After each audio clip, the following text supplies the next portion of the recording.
High বন্ধুরা, দেখো আমি বাইলে শাক দিয়েও পালং শাক দিয়ে কী রান্না করি। দেখো, আমাদের বিলে একটা পুকুর আছে। পুকুর থেকে আমার ছেলে কত রকমের মাছ নিয়ে আসছে, তাই আমি বসে বসে মাছগুলো এখন কাটছি। অল্প অল্প করে মাছগুলো ধুয়ে দেখো প্লেটের উপর রাখছি। এখন আমার সব মাছ ধোয়া হয়ে গেছে। কড়াইতে তেল গরম করে তাই আমি মাছগুলো দিয়ে দিচ্ছি কড়াইতে। দেখো, এবার মাছগুলো দেখো আমি নেড়ে চেড়ে দেখলাম যে ভাজা হয়ে গেছে, তাই আমি সব তুলে নিলাম। প্রথমে কড়াইতেই রসুন আর কাঁচা লঙ্কাটা ভাজা ভাজা করে আমি বালে শাকগুলো সব দিয়ে দিলাম। ও শাকটা আমার ভাজা হয়ে গেছে, তাই এখান থেকে আমি অর্ধেক শাক তুলে নিলাম। অর্ধেক দিয়ে আমি ঘন্ট রান্না করছি। দেখো, চালের গুঁড়ি আমি গুলেইয়ে দিয়ে তারপরে আমি নেড়ে চেড়ে নিলাম। আমার এখন ঘন্টটা হয়ে গেছে, তাই নামিয়ে নিচ্ছি। ঘন্টটা দেখো কত সুন্দর কালার হয়েছে।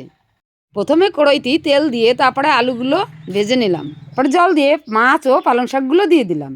কিছুক্ষণ রাখার পরে নেড়ে চেড়ে তরকারি আমার হয়ে গেছে। দেখলাম, দেখো আমার সব রকমের রান্না হয়ে গেছে। তোমাদের রান্নাটা কেমন লাগলো?